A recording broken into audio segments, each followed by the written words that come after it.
Minister ndinonzi baba G vauze kuti kwaipa silence anonzi definitely vava maisa speed yakapera vakunge vaona chivempire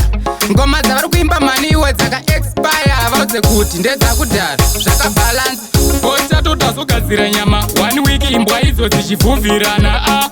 kunoingori dhonza mfana mangoma torova achimbozanadzana saka bosfisa tazogadzira nyama 1 week imbwa idzo dzichivhuvhirana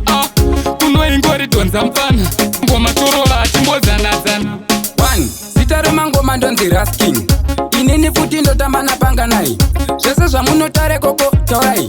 apa ndiri kudanana nadudza nai ndikazvara chikomana moti kudza nai amusi kuchashumbai mivhundukai timbobata muzaya wangu chenjerai kuti kumusha kwanga kuri sesei bota totazogadzira nyama 1 week imbwa idzo dzichivhuvhirana kunoingori dhonza mfana mangoma torova achimbozanadzana saka bosfisa tazogadzira nyama 1 week imbwa idzo dzichivhuvhirana kunoingori dhonza mfana ngoma torova achimbozanadzana isu varidzive bhancho ivo vanenge vatongouya kumaricho ndosikori kuona vari kungoita vhoricho vangori nekanoizike moskito kupusa ikokuye uku kungwarisa paduri seuku saka ivo vaise uku ivo vati seiko tachitenderedza unge seko nokuti mangoma tiri kucheka tine jeko bota totazogadzira nyama 1 week imbwa idzo dzichivhuvhirana kunoingori dhonza mfana mangoma torova achimbozanadzana saka bosfisa tazogadzira nyama 1 week imbwa idzo dzichivhuvhirana